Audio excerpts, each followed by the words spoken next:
Este audiobook foi produzido nos estúdios dos Comunicadores Sem Fronteiras. Além das fronteiras, alcançando o melhor de Deus. Autor, Pastor Márcio Valadão. Uma publicação da Igreja Batista da Lagoinha. Edição, julho de 2008. Introdução. Deus tem muitas bênçãos para cada um de seus filhos, mas muitos ainda não desfrutam nem de 1/1000 de tudo que o Pai lhes tem preparado. Por que isso acontece? O que fazer para desfrutar tudo que Deus tem preparado para nós? Este é um assunto muito vasto, mas neste livro vamos nos ater a 2 pontos muito interessantes: a amizade e a história de cada pessoa. Qual o valor de uma amizade sincera e como podemos mudar nossa história? Ouça e deixe Deus falar ao seu coração. Boa audição. Primeira parte. Amigos verdadeiros. Eu não tenho ninguém, respondeu-lhe o enfermo. Senhor, não tenho ninguém que me ponha no tanque quando a água é agitada, pois, enquanto eu vou, desce outro antes de mim. João capítulo 5, verso 7. A solidão é um sentimento terrível, pois uma pessoa solitária é alguém que vive isolado, sem ninguém por ele, ninguém que possa ajudá-lo em uma eventual necessidade. E esse episódio, que está registrado no livro de João, relata a história de um homem que há mais de 38 anos se encontrava naquele mesmo lugar, junto ao tanque de Betesda. É interessante notarmos que Jesus entra naquele local e dirige sua palavra diretamente para aquele homem que não tinha ninguém para conversar com ele como amigo. Uma pessoa sem alguém para lhe fazer companhia ou lhe estender a mão como amigo. Quando aquele paralítico disse: eu não tenho ninguém, não tenho um amigo, não tenho ninguém que me carregue quando a água é agitada e me coloque no poço. Penso que aquele moço estava revelando a amargura que havia em seu interior. A palavra de Deus cita muitas pessoas cujos nomes têm um significado muito interessante. Jó é conhecido pela sua paciência, Jacó como enganador, Moisés como aquele que foi tirado das águas. No capítulo 11 do livro de Hebreus, encontramos uma galeria de homens da fé. E Abraão é um nome especial entre eles. Deus deu a Abraão o título de amigo de Deus, e se cumpriu a escritura, o qual diz: ora, Abraão creu em Deus, e isso lhe foi imputado por justiça, e foi chamado amigo de Deus. Tiago capítulo 2, verso 23. Ainda que não tivesse ninguém por ele, Abraão nunca poderia dizer: eu não tenho ninguém por mim, porque ele tinha um amigo muito especial, Deus, o Todo-Poderoso. Aquele paralítico se lamentava: eu não tenho ninguém. Ali, naquele lugar, junto ao tanque de Betesda, havia muita gente à sua volta, mas mesmo assim, aquele paralítico estava sozinho.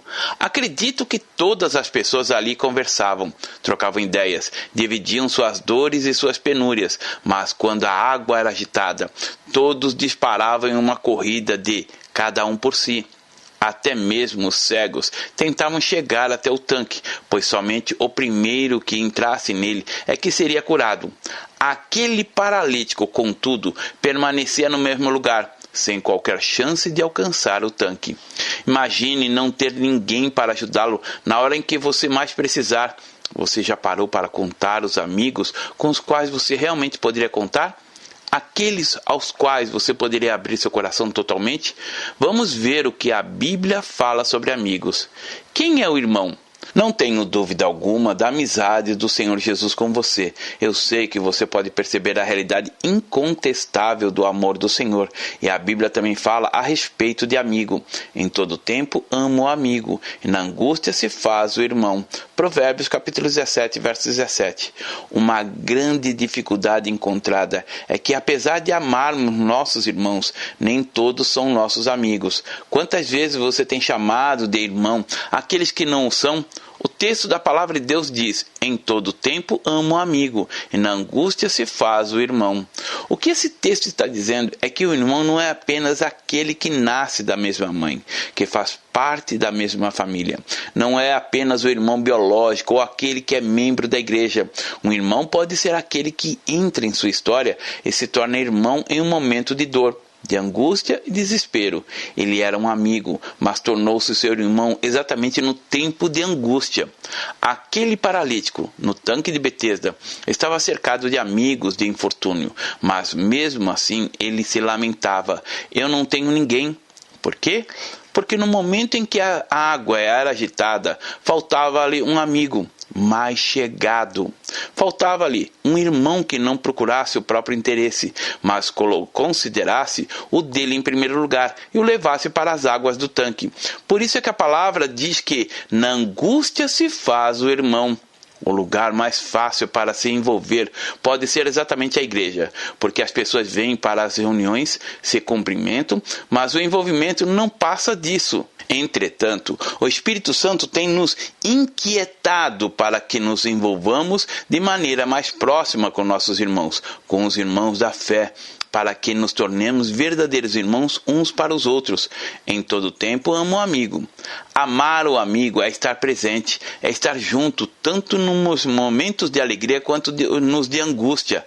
É abraçá-lo em seu aniversário, mas também saber confortá-lo pela perda de um ente querido. É estar disposto a caminhar com ele quando aparentemente parece que não há caminho a seguir, quando ele está em pecado e está lá embaixo no abismo. É nesta hora que ele mais precisa de um verdadeiro irmão. Este é o momento de estarmos juntos e nesta hora que se faz o irmão. É por isso que a palavra diz: e na angústia se faz o irmão. No sentido pleno da palavra de Deus, quando nos entregamos para o Senhor Jesus, nos tornamos irmãos de fé. Entretanto, é preciso nos transformemos em verdadeiros irmãos, que sejamos bênçãos uns nas vidas dos outros. Quando você estiver em sua igreja, creia que você não está assentado ao lado de uma pessoa por acaso. Deus pensa nos detalhes e, com certeza, você pode ajudar aquele que está ao seu lado. Na vitória é muito fácil fazer amigos. Quando vai tudo bem, é muito fácil fazer amigos. Quando o dinheiro está sobrando, esse está lá em cima, no topo. É muito fácil ter amigos, mas quando esse está lá embaixo, quando a angústia chega, quem se revela como verdadeiro irmão? Quando o marido foi embora, quando a esposa traiu, ou o desempregado bateu a porta, ou a enfermidade chegou sem avisar. Quem se dispõe a caminhar junto como irmão de verdade? Nesses momentos, quando até mesmo a relação de amor com Deus é questionada, é exatamente quando o amigo deve chegar e se mostrar como irmão. O homem que tem muitos amigos sai perdendo, mas há amigo mais chegado que o irmão. Provérbios capítulo 18, verso 24. Um homem pode ter muitas pessoas ao seu lado, que se dizem seus amigos, mas que de fato são amigos apenas de seus bens. Esse homem sai perdendo porque não pode contar com nenhum deles se acaso lhes faltar os bens. Já vimos que na angústia é que se faz o irmão, mas a Bíblia aqui diz que há amigos mais chegados que um irmão. E isso foi realidade na vida de Jesus. Ele é o nosso maior amigo, mais chegado, mais íntimo que todo bom irmão que possamos ter aqui na terra. Ele deu a sua vida por amor a nós, sem que o merecêssemos. E nós devemos nos espelhar no Senhor Jesus para que sejamos este amigo mais chegado do irmão. Seja amigo. Você precisa ter amigos, mas para isso é essencial que você também seja amigo. Não abandones o teu amigo, nem o amigo do teu pai, nem entre na casa do teu irmão no dia da tua adversidade. Mais vale o vizinho perto do que o irmão longe. Provérbios capítulo 27, verso 10. Além dos amigos que fazemos, recebemos amigos de herança de nossos pais. E a palavra nos diz que para não os abandonarmos. E ainda assim diz mais, que o vizinho perto é muito mais precioso do que o irmão longe. Assim como o próximo da parábola de Jesus em Lucas, capítulo 10, verso 33 a 37. E se quisermos ter amigos, temos de fazer a nossa parte. Sendo amigo, próximo, irmão, amigo mais chegado que o irmão, assim como Jesus. Assim como nós, os homens de Deus também eram seres humanos normais, feitos de carne e osso, com sentimentos e emoções. Paulo tinha amigos, mas quando eles o traíam, Paulo sofria. Houve um momento quando ele disse: porque Demas, tendo amado o presente século, me abandonou e se foi para Tessalônica. Crescente foi para a Galácia. Tito para a Dalmácia. Somente Lucas está comigo. 2 Timóteo, capítulo 4, versos 10 e 11. Momento de abandono, mas que Paulo superou na força do Senhor. Lucas foi para Paulo um amigo mais chegado que um irmão. Nós precisamos de gente. A igreja de Jesus não é composta por prédios. Os prédios são feitos de ferro, cimento, areia e tijolo. Não há vida nas paredes. Não há corações pulsando por entre as ferragens das construções. Igreja não é isso. Nós somos a igreja de Jesus. Pessoas com corações que batem. Gente que sorri, que chora, que anda, que tropeça, que cai, mas que também se levanta e tem vitórias, porque é fortalecida pela força do Senhor. Efésios capítulo 6, verso 10. Paulo nunca abandonou seus amigos, mas seus amigos o abandonaram. Jesus nunca abandonou seus amigos, mas alguns foram capazes de negá-lo e até de traí-lo. Portanto, se algum dia algum amigo o abandonar, não deixe a tristeza tomar conta do seu coração, pois até mesmo Paulo e Jesus foram abandonados por seus amigos. A palavra também diz que não abandonarmos os amigos do nosso Pai. Talvez seu pai já tenha morrido, mas os amigos deles ainda estão vivos e de vez em quando ligam para você ou você os encontra. O problema é que muitas vezes você não quer nada com os amigos do seu pai, mas não os esqueça, não os abandone, conserve os vínculos, pois isso é bom, porque assim nos orienta a palavra de Deus. Afiados. Com ferro se afia, assim o homem ao seu amigo. Provérbios capítulo 27, verso 17. Quem afia o homem? Na verdade, é Deus que faz toda a obra em nós. Filipenses capítulo 1, verso 6. Mas Ele usa os amigos para nos afiar. Os amigos fazem com que nos sintamos úteis e são capazes de nos dizer verdades que outras pessoas não teriam liberdade para falar. Certa vez, eu estava almoçando com um pastor e ele mastigava de boca aberta. Era algo muito desagradável. Entretanto, ninguém tinha coragem de chegar até ele e dizer: amigo, fecha a boca, é tão feio comer assim. Um amigo teria liberdade para chegar até ele e dizer isso. Afinal, ele o estaria livrando de um ridículo, de uma situação bem constrangedora. A palavra diz exatamente isso. Como ferro com ferro se afia, assim o homem ao seu amigo. Se temos amigos mais chegados que o irmão, certamente vamos ouvi-lo. Não vamos considerar a sua exortação como uma intromissão em nossa vida, mas como um conselho valioso de alguém que nos ama de verdade. Quando você tem amigos que são irmãos, você tem uma bênção muito grande. Uma das coisas mais bonitas é que nós não podemos viver sozinhos. Você pode estar casado, mas precisa de amigos. Homens e mulheres precisam de amigos. Melhor é serem dois.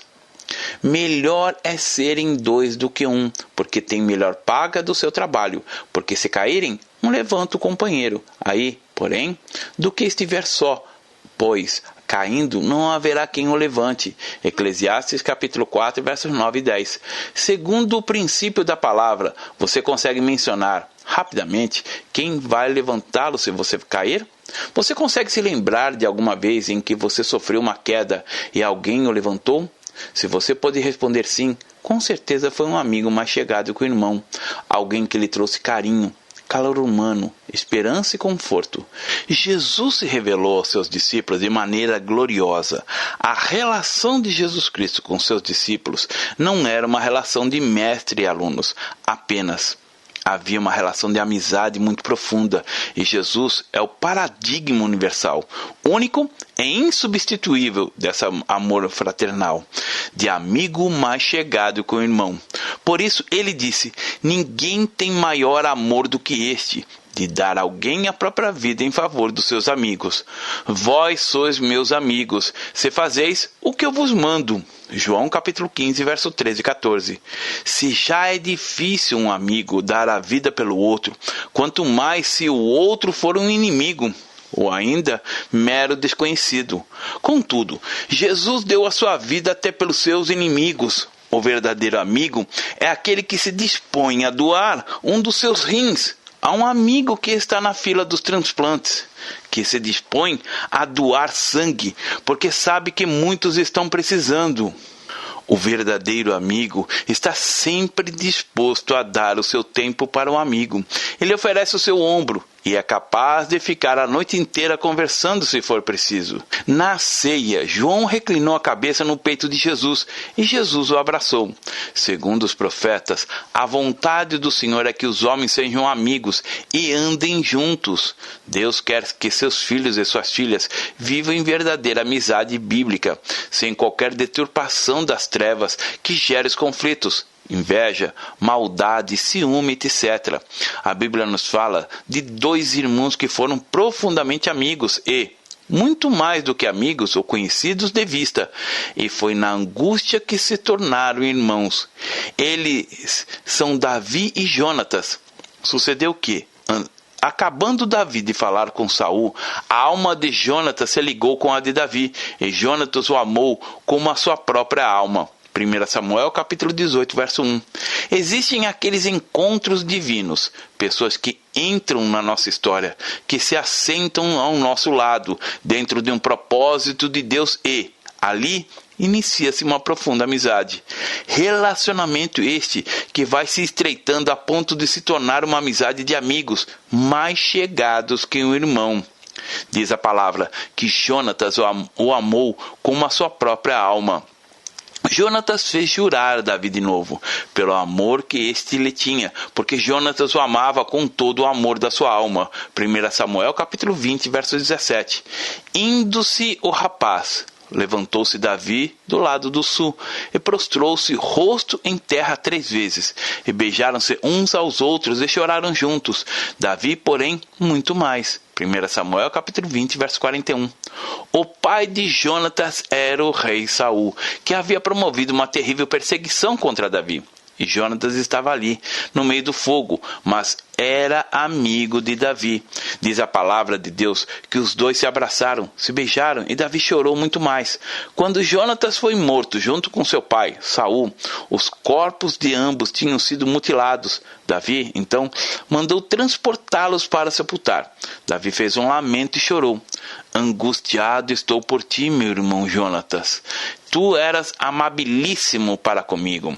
Excepcional era o teu amor, ultrapassando o amor de mulheres. 2 Samuel, capítulo 1, verso 26. Davi tinha um coração puro, santo e reto. Davi e Jonatas eram homens, na essência dessa palavra, mas eles tinham uma relação de profunda amizade.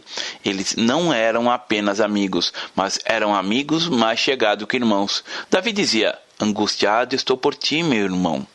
Quando Jonatas morreu, era como se uma parte de Davi tivesse morrido também. E isso é percebido na vida de Davi pela falta que lhe fazia aquele referencial de amigo.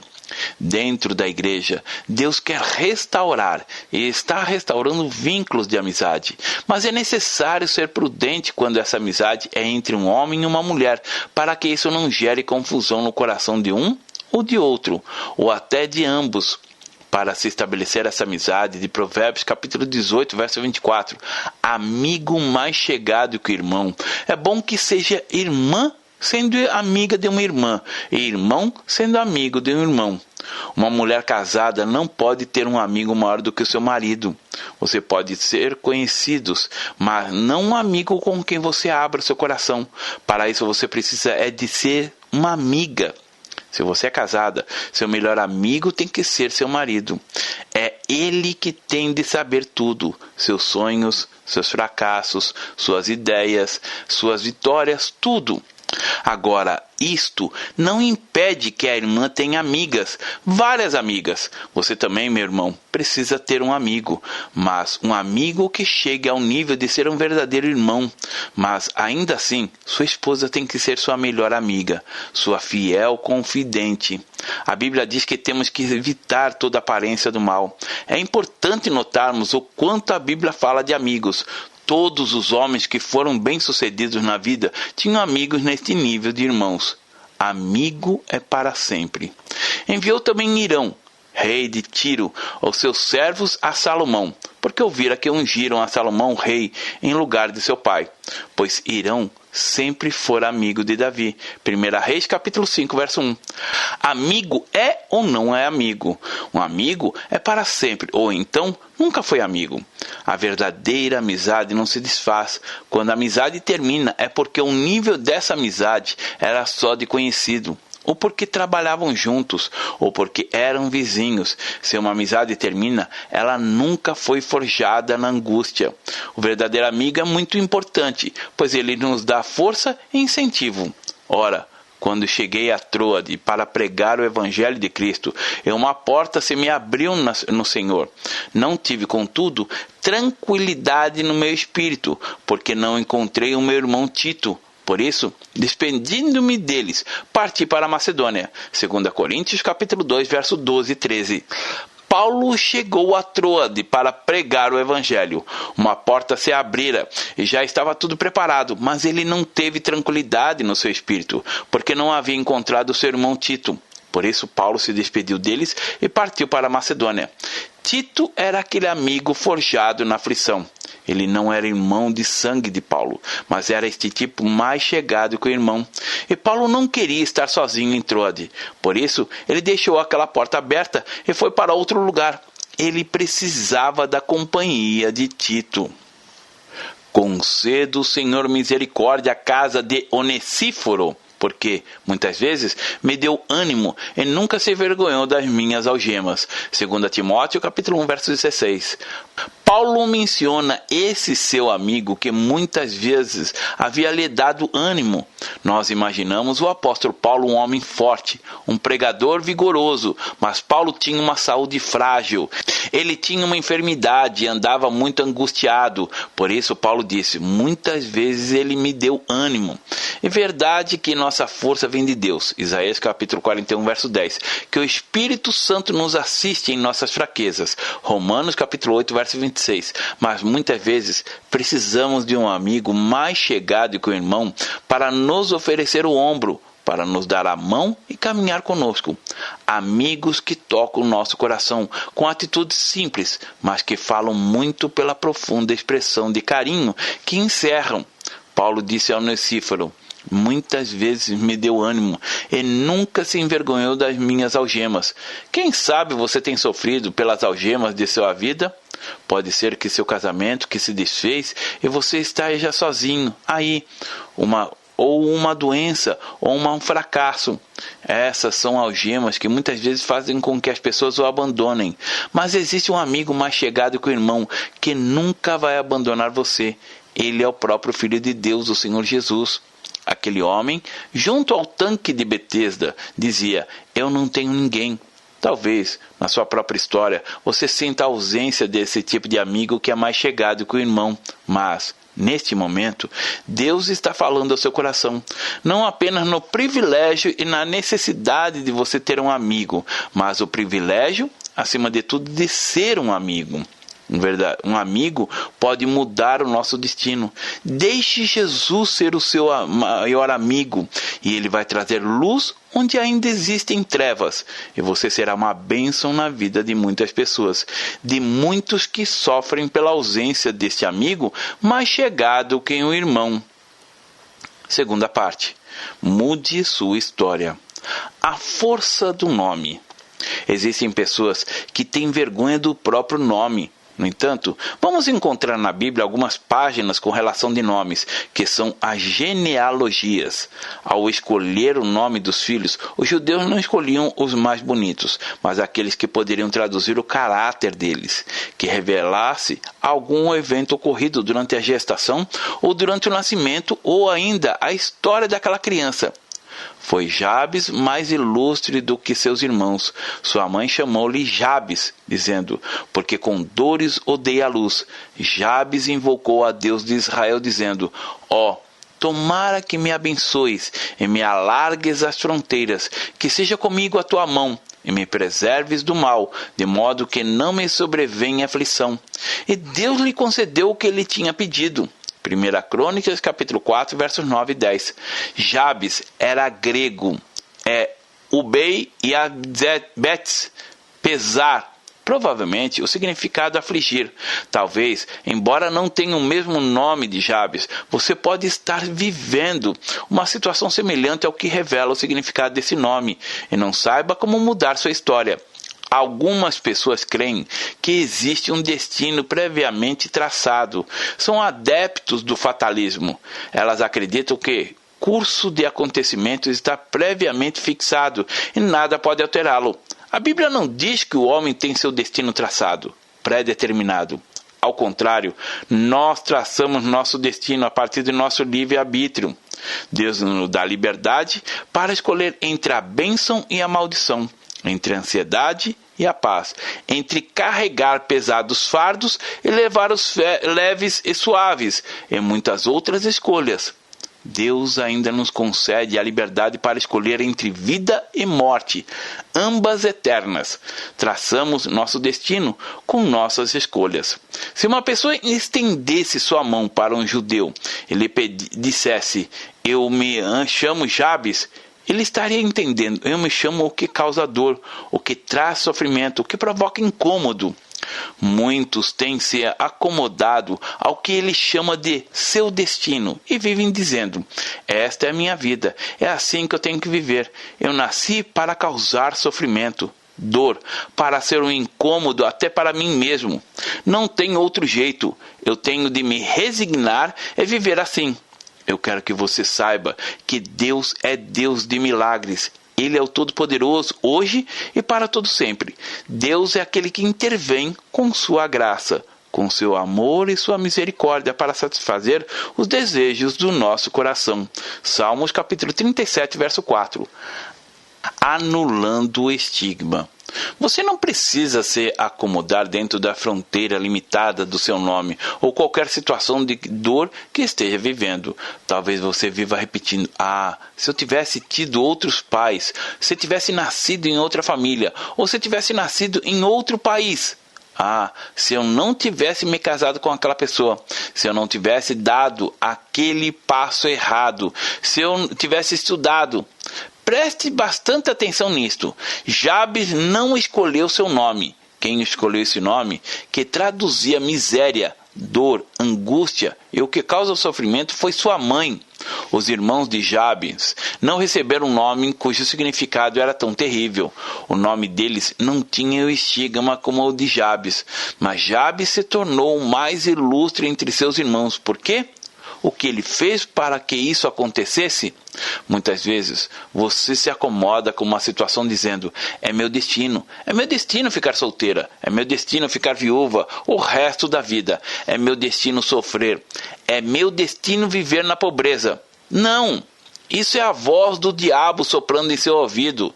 Deus é soberano, e para aqueles que conhecem o Senhor, o que existe é uma vida repleta de bênçãos, de força, alegria e paz, que perdura mesmo nas adversidades, ainda que a vida esteja lhe trazendo circunstâncias muito difíceis, sem importar qual seja o seu nome.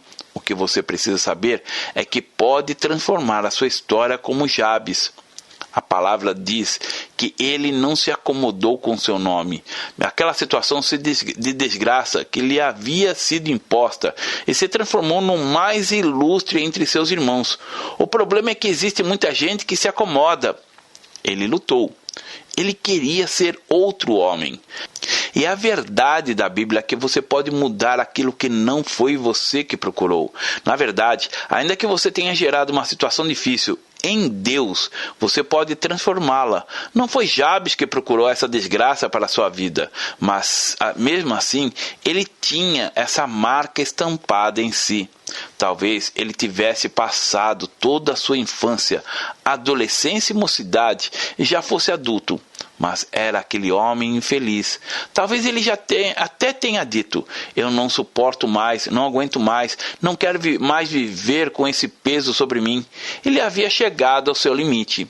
Talvez você não se chame Jabes, mas ainda assim esteja se identificando com ele, como alguém que causa dor e que sofra também, como alguém cuja vida não tenha luzes, cores, uma existência sem sorrisos, alegrias e paz.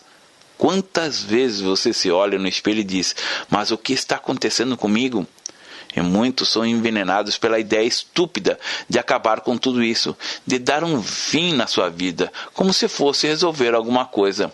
Você pode continuar vivendo como Jabes e morrer como Jabes, mas você pode continuar com seu nome até o túmulo, mas você pode mudar, se escolher mudar. Você pode lutar exatamente como Jabes fez, como ele saiu lá de baixo da desgraça e se transformou no mais ilustre entre teus irmãos. O que ele fez? Jabes invocou o Deus de Israel. 1 Crônicas, capítulo 4, verso 10. Ele invocou ao Senhor. Na palavra de Deus lemos que Enos foi o primeiro homem que invocou o nome do Senhor. Desde então, o nome do Senhor passou a ser invocado. A Sete nasceu-lhe também um filho, o qual lhe pôs o nome de Enos. Daí se começou a invocar o nome do Senhor. Gênesis capítulo 4, verso 26. No livro de Salmos vamos encontrar o Senhor invocando muitas vezes. Invoquei o nome do Senhor. Salmo 116, verso 4. Invoca-me no dia da sua angústia, eu te ouvirei e tu me glorificarás. Salmos capítulo 50, verso 15.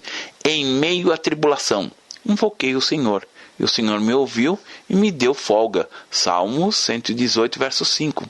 E tantas outras citações.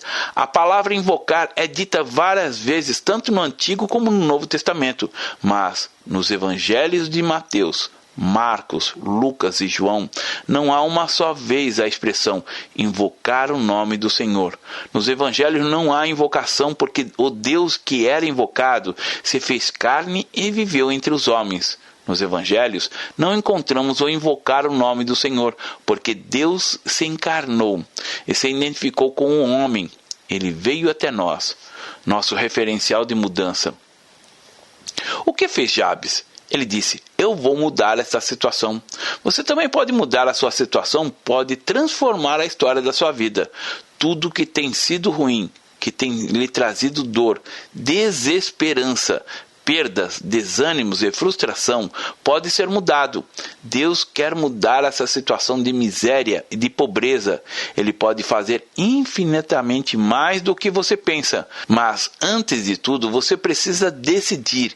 Eu não quero mais viver a vida de Jabes. Eu quero uma vida que revele Deus em mim.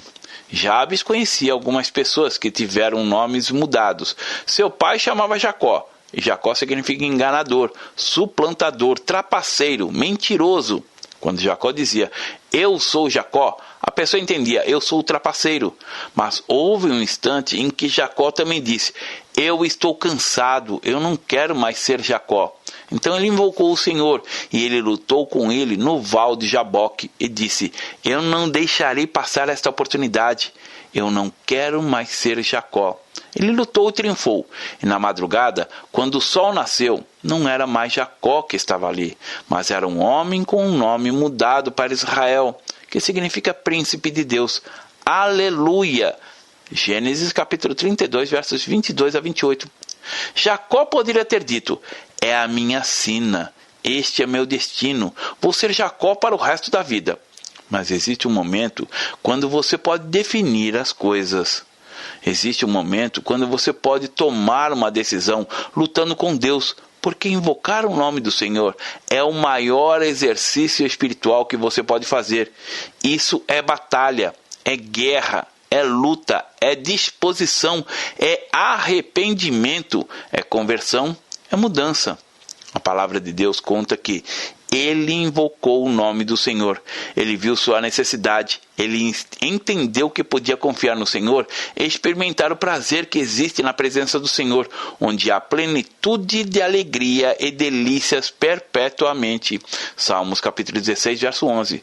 Por isso ele orou ao Deus de Israel, a um Deus vivo, e ele assim orou, tomara que me abençoes. É a bênção de Deus que faz toda a mudança na nossa vida. A bênção do Senhor é o referencial dessa mudança. É a bênção do Senhor como semente viva plantada no nosso coração que provoca essa mudança. O Senhor já tem nos abençoado com toda a sorte de bênçãos espirituais nos lugares celestiais. Efésios capítulo 1, verso 3. Mas você precisa querer receber essas bênçãos, tomando posse. O que é invocar? O que é orar trazendo a bênção do Senhor? É buscar aquilo que foi liberado no mundo espiritual e que já é nosso. É tomar posse de todas as bênçãos. Orar é buscar em Deus aquilo que está plantado no seu coração e que já foi conquistado para você nas regiões celestiais. Efésios capítulo 1, versos 13 a 14. Jabes queria invocar não uma bênção apenas, ele queria ser a bênção. Ele queria comunicar a bênção. Bendito Deus e Pai do nosso Senhor Jesus Cristo, que nos tem abençoado com toda a sorte de bênçãos espirituais nas regiões celestiais em Cristo, assim como nos escolheu nele, antes da fundação do mundo, para sermos santos e irrepreensíveis perante ele.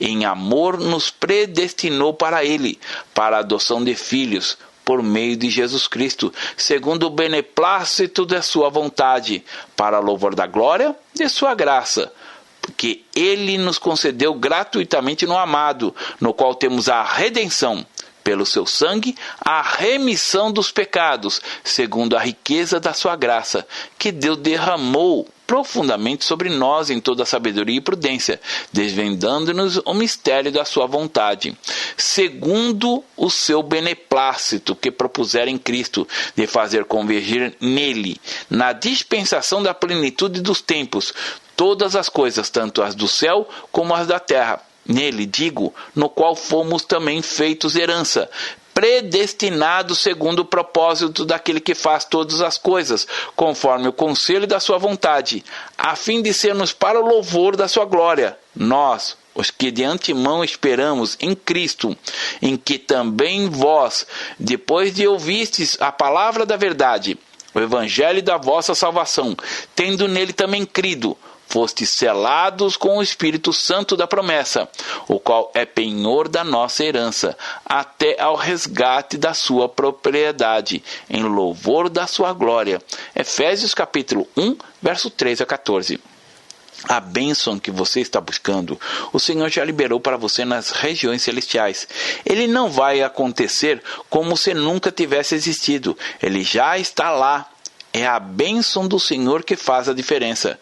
Não importa qual seja o seu nome, mas se você é um Jabes, alguém que causa dor, sofrimento e incômodo, você que carrega esse estigma de miséria na sua vida, não importa quem você seja, não importa o que você tenha, comece agora a mudar sua história.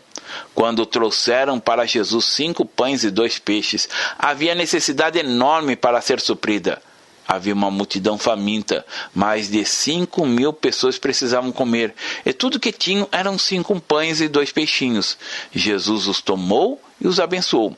Talvez porque o seu salário seja apenas um salário mínimo que amaldiçoa o seu emprego, e é por isso que a bênção não vem. Jesus falou que se alguém não é fiel no pouco, não será fiel no muito. Você mora com um barracão de 2 cômodos e o amaldiçoa todas as vezes que você entra nele? Faça diferente. Tome o que você tem e abençoe. Apresente tudo isso diante do Senhor e diga: Senhor, são 5 pães e 2 peixes, mas eu lhe agradeço por eles e os abençoo. Então, a partir daí começa a multiplicação. A multiplicação vem para corações gratos. Muitas vezes você tem até mesmo ser amaldiçoado. Talvez você amaldiçoado o tamanho do seu nariz, tenha amaldiçoado a cor da sua pele, mas a palavra de Deus afirma que o seu corpo é o templo do Espírito Santo. O Senhor pensou em você antes que você existisse. Você é o poema de Deus. Você é uma pessoa linda para Deus. Mas enquanto você estiver se amaldiçoando, a graça do Senhor não fluirá. Comece a abençoar o que você tem e as coisas começarão a mudar. Jabes se tornou mais ilustre quando ele invocou o Senhor dizendo: tomara que me abençoes. E o Senhor já tem nos abençoado. Qual é a bênção que você está buscando? Ela já está em cima e você precisa apenas tomar posse em nome de Jesus. Tomara que me abençoes e me alargues as fronteiras. Eu quero mais de ti, Senhor. Alarga-me as fronteiras da comunhão contigo, as fronteiras do teu amor, da tua glória.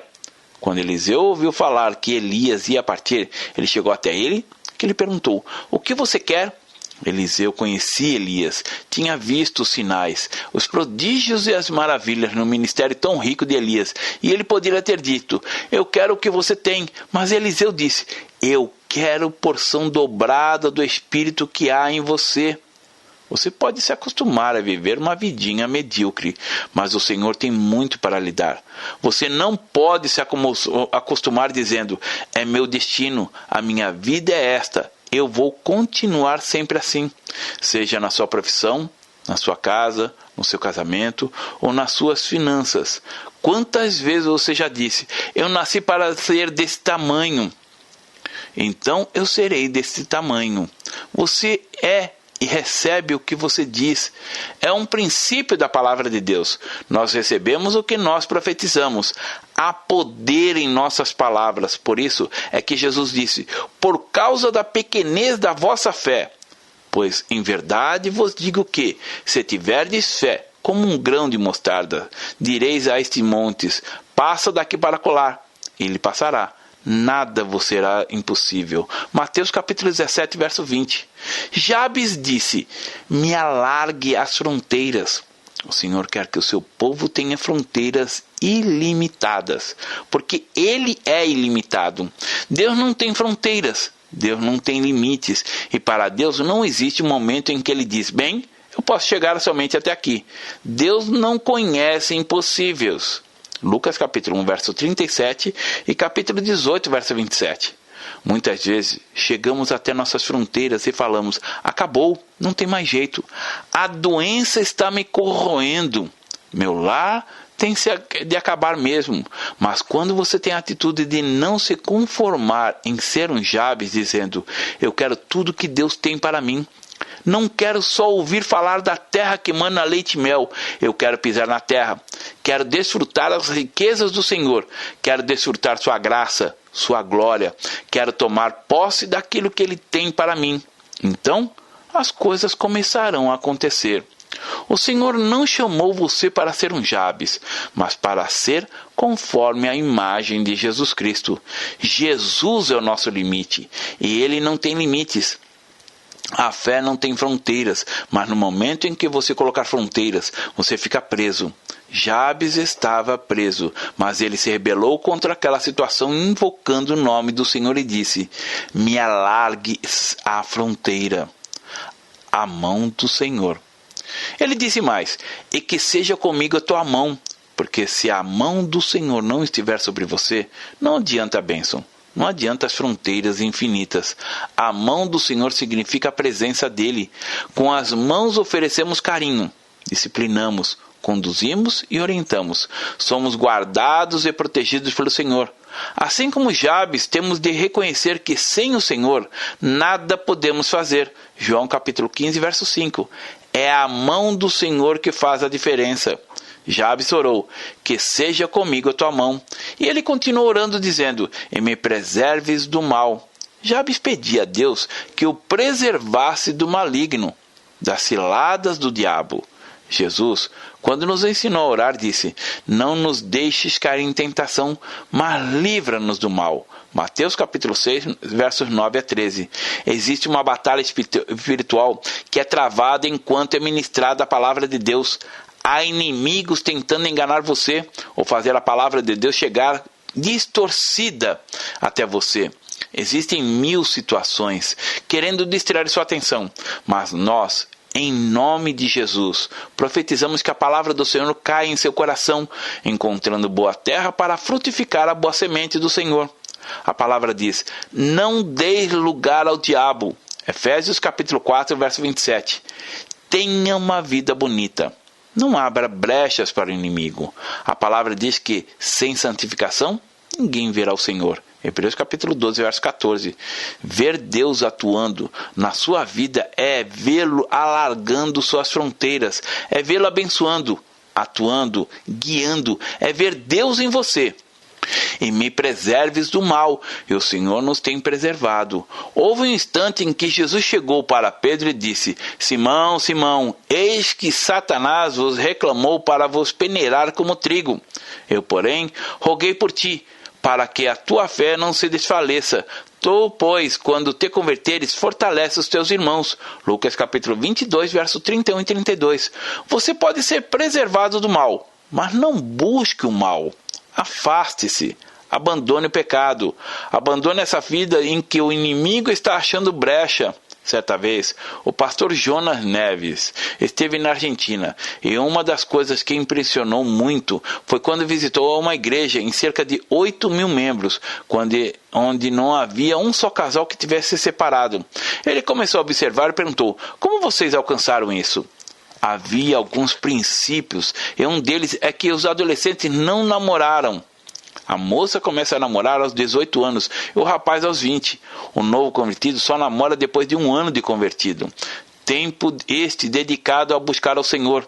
Durante todo o período de namoro, os dois são como irmãos. Só se beijam na face, não tem um beijo na boca.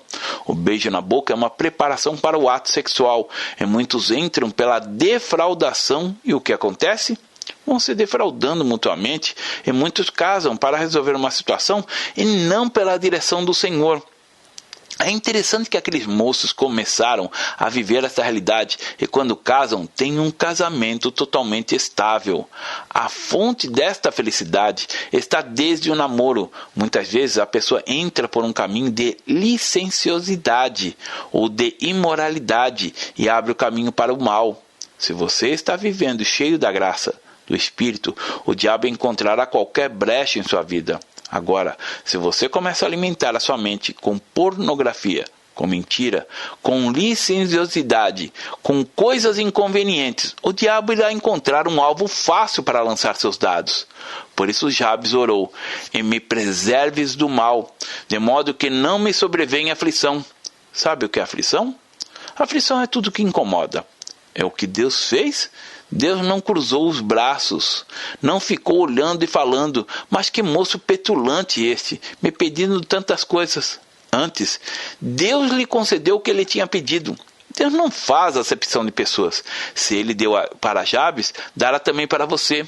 Jabes continuou sendo chamado Jabes, mas era apenas o nome dele. Seu caráter era outro, e ele transformou no mais ilustre entre seus irmãos. Nós queremos que você seja em um irmão ilustre de Jesus Cristo, deixando para trás toda a mentira do diabo que diz: você nasceu assim, não tem jeito, você vai viver assim, esta situação é irremediável. Esqueça isso e se lembre do que Deus diz: eu sei o que sei dos pensamentos tenho de vosso respeito, diz o Senhor, pensamentos de paz e não de mal, para vos dar o fim que desejais. Jeremias capítulo 29, verso 11. Deus abençoe. Pastor Márcio Valadão.